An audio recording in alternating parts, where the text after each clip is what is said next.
Welcome to Work Life by Design. I'm your host, Mel Marsden. If the last few years have taught us anything, it's that change is inevitable and we no longer need to go to work to work. As a workplace dynamic strategist and the founder of Community, I draw back the curtains on my own business, the clients and projects that we deliver, along with tapping into the knowledge and insights from academics, business leaders and champions of change. I believe that our environments have the power to positively influence our behaviour and performance, inspiring our human potential. Experimenting with what the workplace needs to look like as we navigate a new frontier is an idea that many organisations are hesitant to embrace. It means doing something different, it means stepping outside the norms, it also means creating a space that has not yet been proven, and it also means fronting up a fair bit of cash to do it. All of which sits quite outside the comfort zone and the risk mitigation strategies that many businesses are prepared to accept.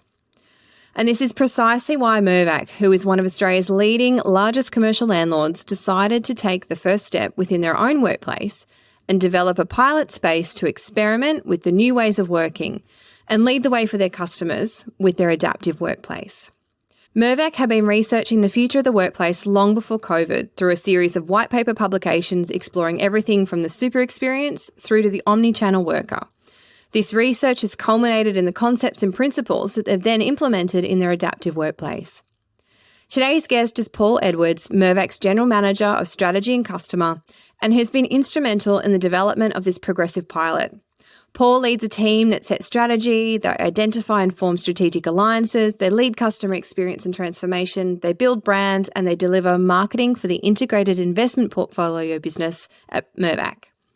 The team work across developments and existing assets, delivering services to the business which include foresight research, end-to-end design, customer experience design, brand programming, digital strategy, communications and marketing.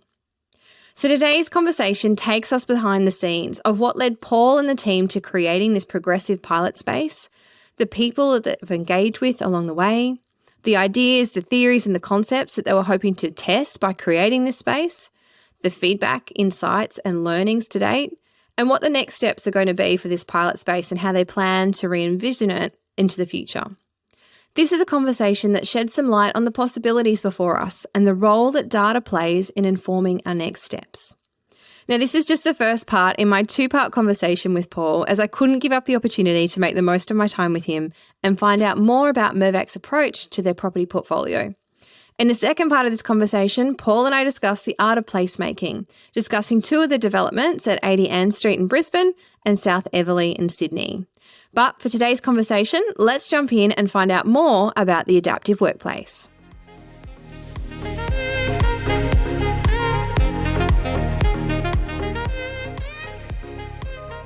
Hi, Paul, and thank you for joining me today on the Work Life by Design podcast. Thanks, Melissa, for inviting me. Wonderful.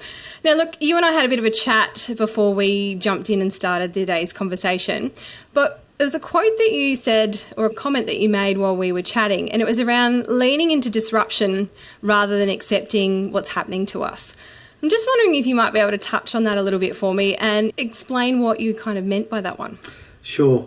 I think a lot of companies sit back and wait for disruption to happen to them. At Mirvac, I think we're very much focused on trying to understand what the future might look like, and we do that by, I suppose, looking at powerful patterns or trends that are happening in the macro and micro arena.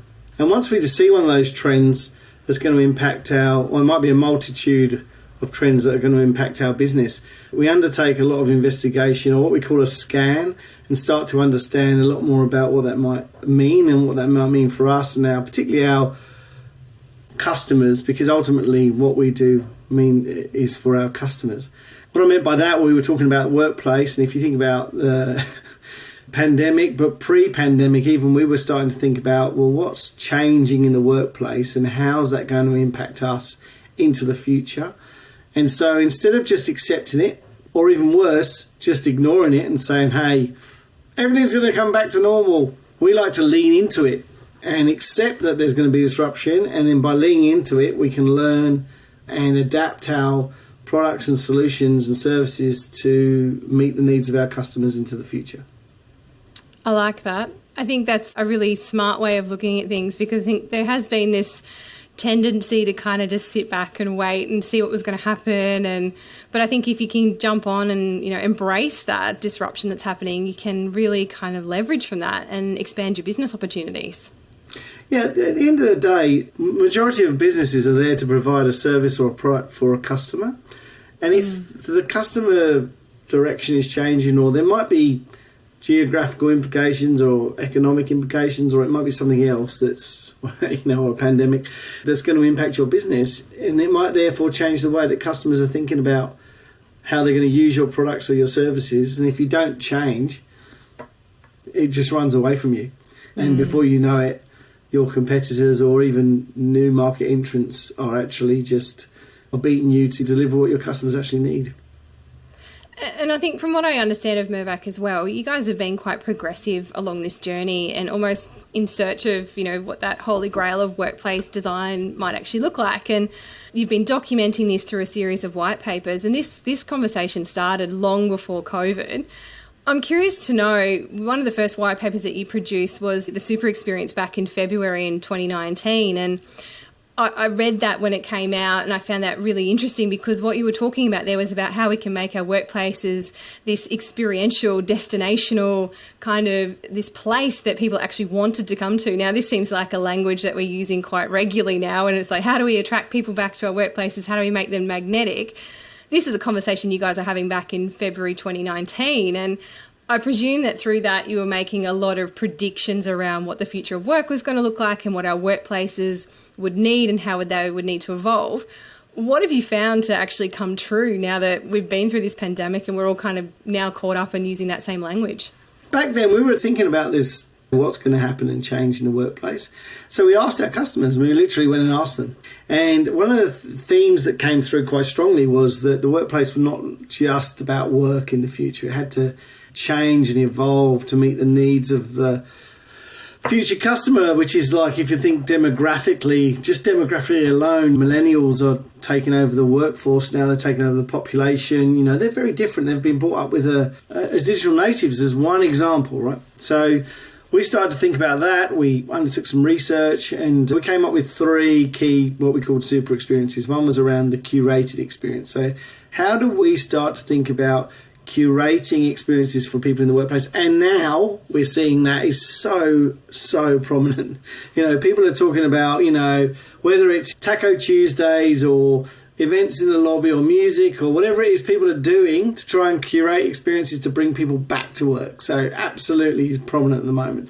Then we spoke about the awe-inspiring experiences. So what are those things that are so just amazing that people are going to come back for? And there's, lots of examples of people starting to think about that, whether it's in the design of the workspace and the types of environments, or it's, companies now running cooking classes, or like with top head chefs as they're thinking about kind of what are we going to do that's going to really engage our staff and bring them back to the office and to work, or even just act as a direction of purpose for a business. Some companies use that and the office as a way of setting out their brand is and the purpose for that business. And then the last one was around learning. Pre-COVID, one of the reasons we thought learning was going to be important is that businesses are digitizing, and as they digitize, people have to learn quicker. The speed of change now is the slowest it will ever be. That's kind of the quote you hear quite a lot these days. Or what is it? There's more data produced today than there's ever been produced in whatever it is, like the last century or whatever. So everything we do today is so much dependent on technology, and technology is changing so fast and everything's happening so rapidly that if you're not learning constantly and continuously on the job, you're not going to be able to keep up. And so our theory or hypothesis was that the importance of learning will be much more prominent in a future workplace. So we started to think about the learning workplace and how you might bring people and businesses together around learning so that we can help our customers and our communities to learn as they go. And, I think there's a lady in Harvard, Heather, I've forgotten her name right now, sorry. And she's did this work, she did a lot of work, talks a lot of it about, how we used to just literally learn at school, learn at university, go to a job, and then you kind of plateaued, and then you ended your job retired and died. That was the way she describes it. And then there's, whereas now, the way she describes it is you've got to learn at school, learn at university, yes, go to school or go to work, but then you start to drop off a lot quicker. And if you're not continually learning, so oscillating through this learning cycle, you're going to be left behind. And so those three experiences, Awe Inspiring, Curated and Learning, we actually started with that work in 2018. And as you know, I was recently in London and presented at a conference. And I was very, very pleased to say that there were 4 of the presenters who referenced our paper showing the diagrams that we'd done in their presentations. And so it's so relevant today. Yeah, and I suppose one of my questions around that then is there has been this whole conversation around our workplaces being learning environments and the impact of the fact that we're not in that space all the time and we are in these hybrid scenarios, and the lack of learning that's then going to happen as a result from that tacit learning and that, learning by osmosis. And in a way, it's like lazy learning because it's kind of just happening from being in the same space. What have you been observing in the research that you're doing and with your customers and clients around how they're managing that to make it really purposeful, and I suppose you're curating that learning? Yeah, it's a really great point. I think during the pandemic, so many people have lost that opportunity to learn, particularly in some ways younger people who are not listening to, just as you say, lazy learning, I haven't heard that, but like learning by osmosis, where you're sitting next to a colleague, even the way they're talking to someone or how they're answering a question, you're learning. And if you're not sitting in those environments, which we weren't through the middle of COVID, and still today some people are not, then you need to think about, or the businesses you work for need to think about how they're going to transition and ensure that you're still learning as you go. And there's no one size fits all for that, I think, is the answer, Melissa. Like, there's companies like Deloitte have created Deloitte University, Arup have created Arup University. There's businesses out there who are creating universities where they're bringing people together to learn specifically about certain things. There are also businesses that bring people into the office to learn about certain things over a certain period of time. Like, one of our clients actually has like a fully remote group of people within their business, and they actually bring them together 4 times a year for 3 days. And during those 3 days, they're learning constantly, whether it's about the business strategy or it's about a technology or it's about a new skill set. They're constantly learning in that environment over a short period of time. So I think there's lots of ways that people are trying to tackle that. But that one piece around learning by osmosis, I don't think you can really solve that easily with technology. And it's not easy for people to place a value on that right now. It's, it's something that's going to take time to really flush out, I think. Yeah, I don't think we've quite got the answers to that one either at the moment. But I think I like the idea that organisations are taking a much more structured approach to how they're training and developing their employees. And I'd say that more progressive companies were probably already looking at doing things in that way. And in some ways, COVID has just kind of accelerated that.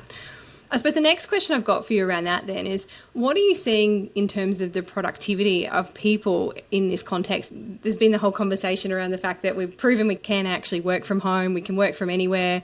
We've been through that and sort of debusted that myth. I suppose what I'm trying to understand is, what is our productivity levels looking like? And, there's individual productivity and there's business productivity. What's your research showing you there? Yeah, I mean, as you say, I always talk about these in these 2 terms, individual, which to me is like task focus work. And so what we're seeing from our customer base is that where you have task and focus work, productivity is really high. And it's probably even pre-pandemic levels, it's actually in some instances much higher. They're getting a lot more out of staff. There is a question mark about whether staff are just working longer or more productively, is a question. But if it's focused, individual, task-orientated work, then it kind of makes a lot of sense that some people can work harder or be more productive at home. Obviously, that's not the same for everyone. People have different family situations at home. They have different environments in which they work from. Some people have an office, some people work off a kitchen table. There's not one size fits all. So there's not one size fits all with the productivity question, but there is evidence from some of our tenants who measure by the hour, by the 15 minutes that productivity has in fact gone up when it's full working from home. But that's individual and task orientated. I think the bigger question that is still unanswered now, research doesn't help, is that piece around business productivity. And part of the reason it doesn't help is because it's so hard to measure. One of our customers told us that in 1 year they had one of their biggest projects came from two partners talking in a tea room and working out that they had this opportunity together, and therefore it led to a big project, and they were able to track it back to that. But, you know, who can do that? Very rarely, right? That some business would be able to track back to that one conversation in the tea room.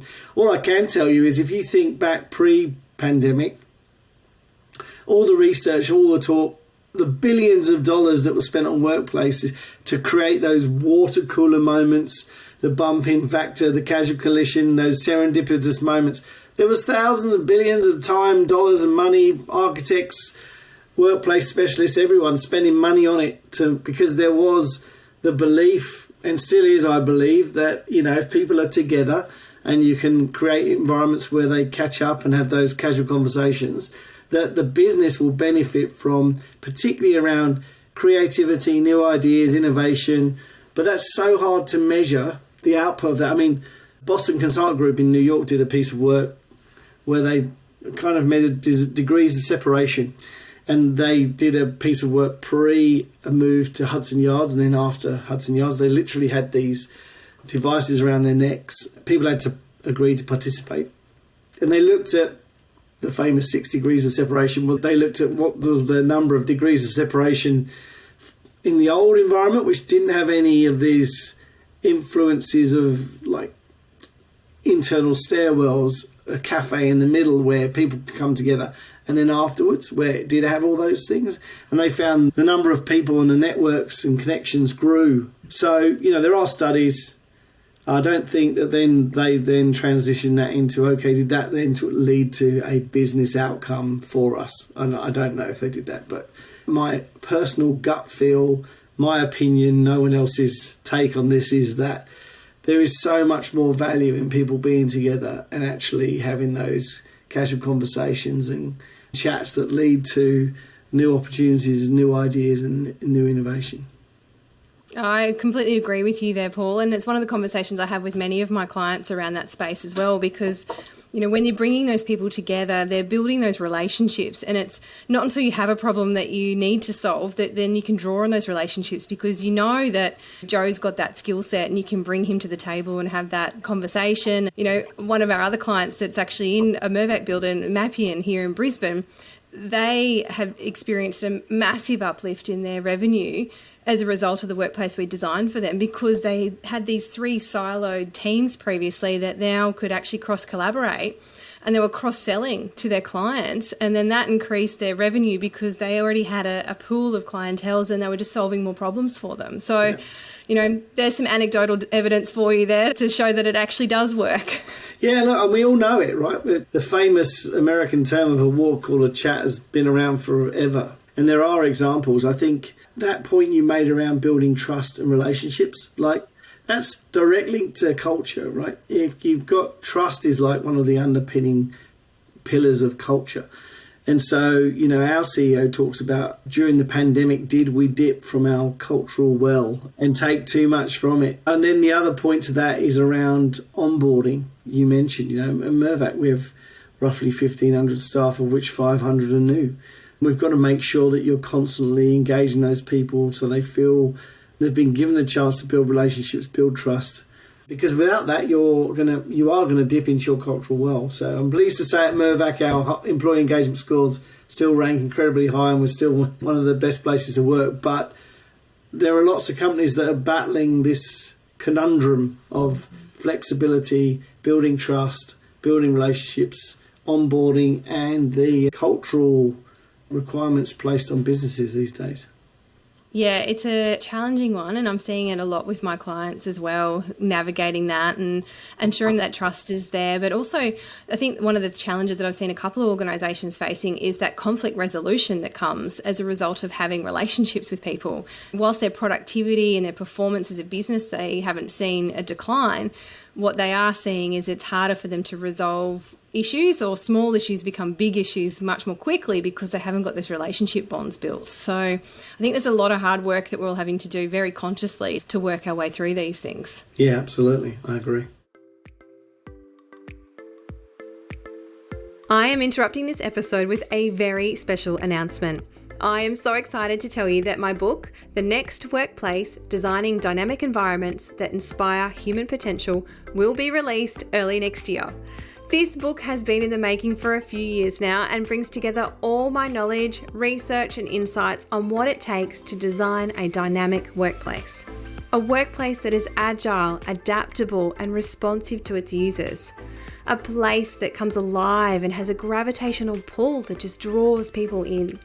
This book connects the concepts of modern day management theory to the structural design of our physical workplace environments, aligning, enabling and inspiring the human potential of every organisation.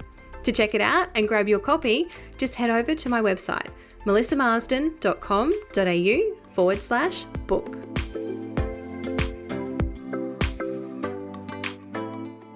So I'd like to know a little bit more about how this journey has then led you to your adaptive workplace. So this is one of your most recent papers that you've put out, but it's actually a snapshot inside what's happened within Mirvac itself. And you guys have created a pilot space to sort of test some of these theories that you've been observing and you've been researching over these last few years. Can you tell me a little bit about what is the adaptive workplace and what led you guys to actually creating this space? Yes, we, as hopefully indicated already, we're constantly checking in with our customers to understand what is it they want, need into the future. And, you know, when I say customers, we sort of break them down into partners who are our B2B customers and our communities who are our B2C customers. It was quite obvious talking to our partners that a lot of them didn't know what the future held. You know, one of the key responses was, I don't know what to do. We're getting a lot of pressure to downsize. We're getting a lot of pressure on our footprint size. We're getting a lot of pressure to make decisions, but we actually don't know what to do. Then within our own business, we had the people returning back to work, and we knew, or we felt we knew, that the research was telling us that the workplace needed to change to meet the needs of the future workforce. And so we proposed to our business that we create a pilot and lean into the disruption. And so we started with the idea of a quite small space, but through the process, we basically took over a whole floor, which is 1,300 square metres, or one floor at our 200 George Street HQ. And so the idea of it was to create a highly adaptable, highly flexible, highly hackable space where we could test, learn, iterate on the workplace of the future. We undertook, obviously, the research beforehand on the broader community, but then we ran user workshops with our own staff. We ran an executive workshop with our own staff to understand what they felt the future worker would look like. We came up with 5 different personas. We then mapped them against how we thought those people would work, and then we looked at that against our previous footprint, and then mapped it to create our new footprint. And I mean, in essence, no surprise really, we increased the amount of what I would call team space, collaboration space, social space, and reduced the focused individual space. With the theory being that you could either do that on one of the other floors or you could do that at home. And so we've got this space which is, by hackable, I mean that you can pretty much change it like in an hour. All the desks are on wheels, all the furniture is movable. One anchor point for any workplace is still power. You can Wi-Fi enabled workplaces are more common now, but power is still a problem. So we took that away. We basically put mobile power packs for people to use. We've got mobile screens, battery packs associated with them. We've got power cables from the ceiling, and some underfloor boxes, but more around the perimeter. So that took that away, and then we basically created a whole bunch of different zones, took out some of the existing spaces and created this highly hackable space. And I should say that as much as our customers didn't have the answer, we didn't either. We were just taking a punt based on our research that we believed that things would change and were changing, but we were willing to test and invest, and in the name of helping our customers as well. So like we've had over 65 different businesses through the space, and we share, as you said, we shared our approach to the adaptive workplace, which is the first paper we did, which is all about our method and how we undertook the process to create the adaptive workplace. The next paper, which is due out in February, is some of the initial results, and there'll be a paper later in the year. And that's for everyone to read. Our peers can read it as well as our customers, but it's really kind of trying to help the industry to have a better understanding of what the future might look like.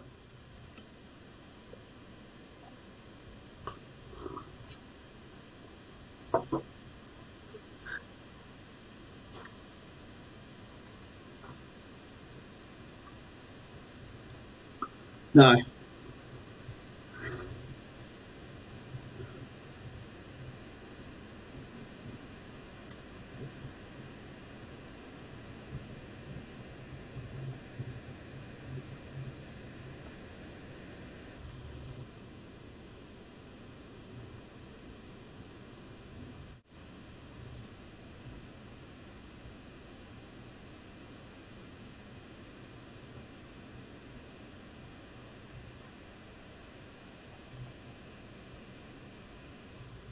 The most popular one by far, and has probably been the most successful, is we took out a bunch of meeting rooms that we had and a bunch of desks, and we essentially created a new big social hub right in the middle of the space.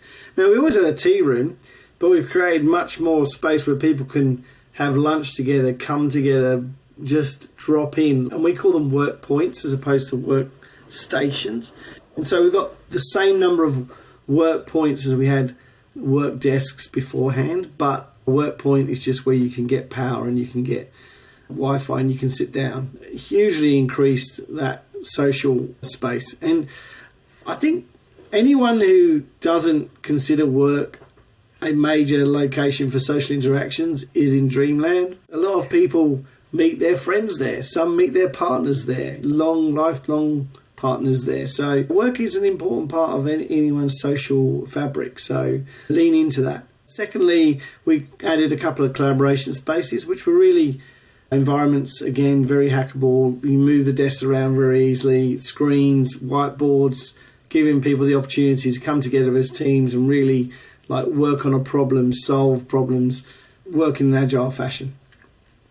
The third one, though, if you looked on it in a drawing and you're doing the report, you'll see it looks like a row of workstations, but it was really team spaces. These are all hackable environments. We work with Hayworth and we work with Steelcase, who gave us great products that, you know, are on wheels. We can move them around easily. They're daisy chained. As a designer of workspaces, you'd probably be fascinated by this, but we rotated different business units through the space on a 4 to 6 week ratio. And if you think about Mirvac, we have a tech team, we have a project team, we have a finance team, we have a consulting team. So, you know, we have most work styles that exist across different sectors in our one business. We've rotated them through, and it was really fascinating to watch how they hacked the space or didn't. But one thing that came up from a designer's perspective was that a lot of teams created a horseshoe or a U-shape with a desk in the middle, which was a table, so that they could actually just literally turn around as teams and talk to each other. And there was a little space in the middle where they could all come together and have a chat if they wanted to. If you were to ask any of the interior architectural fraternity, would any of them draw a U-shape? I doubt it. One of the reasons is efficiency, right? Hence the question of, do we need more or less workspace? If we gave our staff, and everyone gave their staff the chance to co-create and they all created horseshoe shapes, we wouldn't have less space, we'd have more. So it's a really interesting experiment, which is exactly what it was. And we're now leaning into that disruption because we're thinking, okay, what does that mean for the rest of our 5 floors that we've got, and how do we manage that, and how do we think about how we bring this to life for the whole team. And I love that you've taken the approach that it's an experiment, because I think in today's day and age, we used to design workspaces. They were fixed. Here you go, hand you the keys, you move in. I'll come back in 10 years when your lease is up and I'll design you a new one. But today, our businesses are evolving so quickly. Our work styles are changing so rapidly. We really need to be taking a far more experimental approach to the design of our workplaces, because what works now probably won't work in 6-12 months' time, and we need to be able to reconfigure them to ensure that they're still performing for the business. So I think we need to take a very different approach, but I think as part of that, we also need to be budgeting for that going forward. How have you guys kind of managed that? Yeah, look, 2 things to that. One is that it is fully hackable, so we can adapt it fairly quickly and low cost. There's very few fixed walls or anything like that, which has its good and bad side, but it means that, we saw when we did the work that the cost of deconstruction or demolition of walls, etc., was extensive in comparison to the whole cost of the project. So that was actually enlightening for us, that if you want to do things into the future, you've got to try and keep it mobile, but then mobile can cost. So the way we dealt with that was some of our furniture we've bought outright. Some we've worked out a new procurement strategy, which is that we can sell some of our furniture back to the companies we work with, and then we will but the money that we sell back, we actually then commit to reinvesting in new furniture for a percentage of our floor plate. And then finally, we have leased furniture. So there's some areas, particularly say focus space, where there's lots of different types of solutions for focus areas, business lounge type chairs to first class type chairs in aircraft and things like that. And we were unsure of what would work and what wouldn't, so we've basically leased furniture, and we continue to rotate different pieces through and trial it, test it, see if people like it, people use it. I should say as well, we've got sensors that cover utilisation, and we deliberately work with the company XY Sense, and the reason we work with them is that we can easily adapt the zones by which they measure online using the PDF and literally change it ourselves, so we don't have to go back to the company every time and try and change it. That means that we can measure utilisation. And here's an interesting insight for you. So the first group that went through the space, there was a lot of talk of there's not enough desks, we need more desks, there's not enough desks for all the people in the space, blah, blah, blah, blah, blah. Part of that was led by we didn't put screens on every desk, so therefore some people were like, I want a desk with a screen, and therefore there's not enough desks. But when we actually looked at it using the data, we saw that on average 95% of desks were booked. Also on average 30% of those desks were not used, i.e. people didn't turn up. Also on average, desks were only used for 2.3 hours a day. So that means a lot of people were walking in, putting their jackets or coats or whatever on the desk, claiming it, and then disappearing into meetings or wherever for the rest of the day, and then using the desk for those 2.3 hours. I like to call that camping.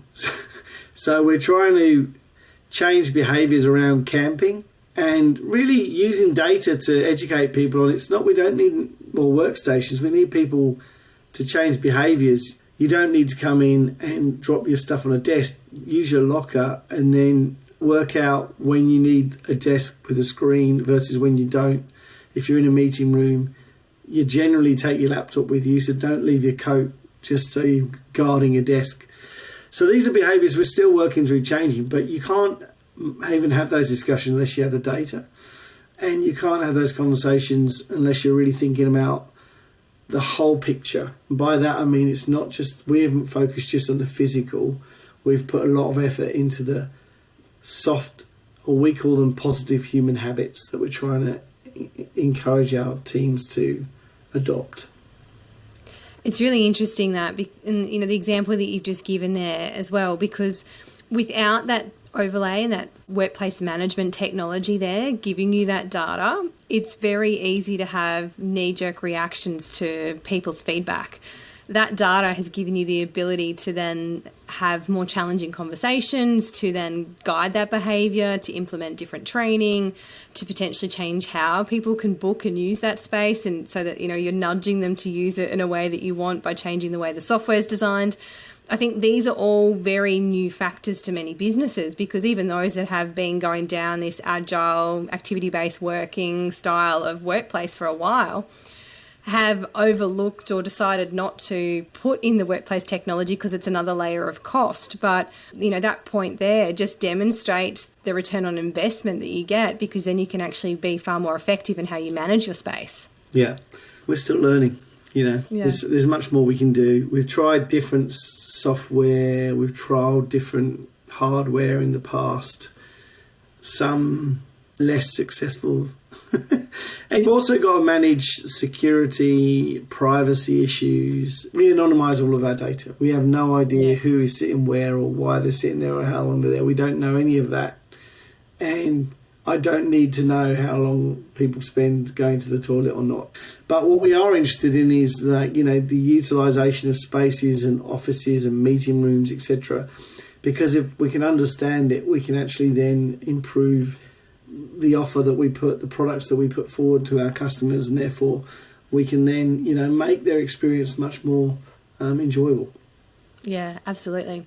Now, I know that you guys are going to be putting out your paper in February and then again a bit later, but from the back of the pilot, what has been one of the greatest impacts on your business in terms of the people productivity and their performance that you've observed from those that have been through this pilot? So we had someone on site curating the environment constantly. So we had a community manager on site. We had, therefore, the ability to take quantitative and qualitative data all at the same time. We had a whiteboard where people could write their comments, people would speak to him, he would observe changes, and we had the data. We also then had UNSW do an independent observational study, and we're not due to get that report back yet, but it will be coming soon. And then we've worked with Swinburne University and the Centre for the New Workforce to do an experiential survey, which was conducted, and we're just sort of distilling the results. So we've got a huge amount of insights that we're still working through, and hence why the paper's not out till February. But the initial findings, you know, are really encouraging in that one of the areas that we wanted to target was around collaboration, and people have said, in comparison to working from home and in comparison to working in the the old workspace, collaboration levels are up, interaction levels are up, social interaction levels are up, building communities are up. The one area that we've seen a drop, which to be honest is not surprising, it's an area that we've kind of recognised that we've made a mistake would be wrong, but it is making a mistake in the sense of learning from that mistake, which is obviously always so important, is that we create a focus area. We tried to make it as much sensory change as possible. And by that I mean, you know, connecting with people's perception of what the space looks like. So we put a decal on the wall of books, and we kind of tried to create a physical environment as much as we could, which was more of akin to quiet space, library space. But it was still adjacent to normal workspace and a collaboration space. So we tried to do too much on one level, essentially. So one of the findings, no surprise, is that people find that focus, and in that kind of focus work and task work, is actually harder in the space, which is not a surprise to us and something that we've learned from and now we'll continue to build on. I think the other thing to say there is that Mirvac have a very, very strong flexibility policy, and we're not mandating anyone to come back, which again is kind of, you're a property company, why aren't you doing that? And that comes back to that very first conversation about leaning into disruption. And so, you know, we're very much focused on flexibility for our staff in all forms. And so what we're actually finding, our occupancy levels are really high, really high. Yeah, people don't feel like they're told to come back, so they come back anyway. But the other thing about that is if you want to do focus work and individual work, then you can work at home. You know, today I've got to do that. It's a great place for me to work today to get through some of those more intense task-orientated requirements. Well, I'm looking forward to seeing the data that's coming out of this and the findings that you've got. It sounds very exciting. So I'll be putting a link in the show notes to the adaptive workplace so you can see what it's all about in the first iteration of it there.